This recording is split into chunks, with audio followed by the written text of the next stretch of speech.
face. Oh! Oh! Throw. This is the Suzuran big in the damage. This is the throw. big damage. Yep. Baiken big damage in the corner up throw. Alright, doesn't have to do 10 push-ups. Yeah, fun fact, Baiken has been one of the most popular character choices among players in my local scene. She's also the most common matchup I faced in my career attending online locals. Results-wise, I've had good success against her and feel comfortable with the matchup.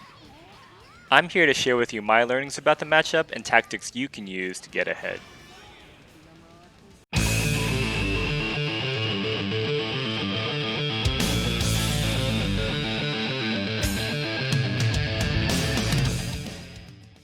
Baiken's goal in neutral is to jump and air dash while throwing out JS and JD. Both moves provide good range and disjointed hitboxes. She'll also alternate with air tatami to cover the space below her. By jumping back and throwing tatami, she can make it difficult to approach, slowing the pace of the game down and allowing her to approach on her terms. Blocking tatami leaves Baiken at plus frame advantage, making it difficult to mash out of the incoming pressure. Getting hit in the corner by Baiken will score her a good chunk of damage. Baiken can YRC tatami, allowing her to recover faster to mix between a low and standing dust, all while the tatami provides visual obstruction to her attack animation, making it hard to react to. When blocking YRC tatami, be prepared to react to 5D. You can also use one of your defensive options that costs meter to avoid the mix-up. Take advantage of late meaty tatamis with 6P. Note tatami will no longer be active if you hit Baiken before it can reach you. One way to call out Baiken throwing out tatami too predictably is to run under her before tatami falls. After running under Baiken, it's highly recommended you throw out a button before she recovers. Once you understand Baiken's game plan in neutral, you can start to formulate your own neutral plan to counter her options.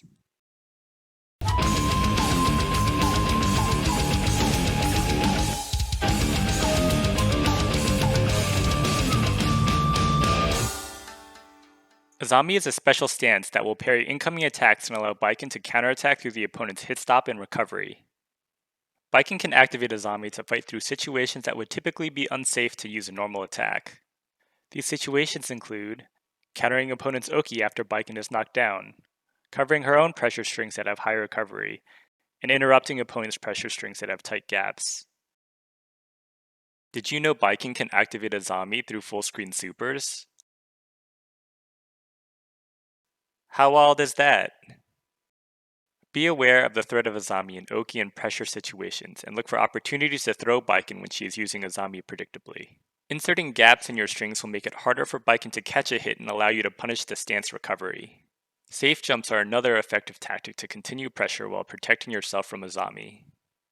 By planning your offense ahead of time, you can give Baiken second thoughts on mashing Azami on wake up and pressure.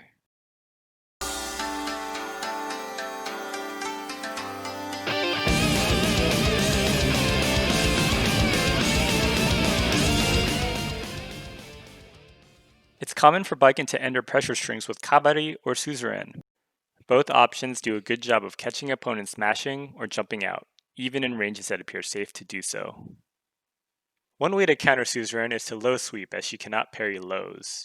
Suzuran has a distinct audio cue which you can use to help you sweep on reaction. Try to spot Suzuran's audio cue in the following string.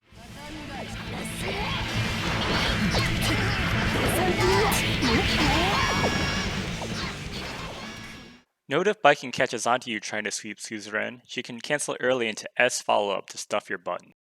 Generally, you can feel safe holding block as you get pushed out of pressure.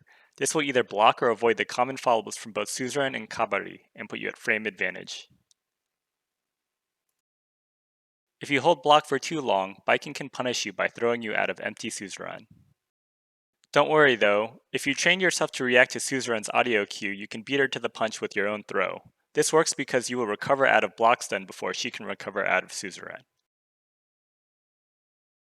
That covers it for my tips on the Baiken matchup. Good luck to your matches in the future.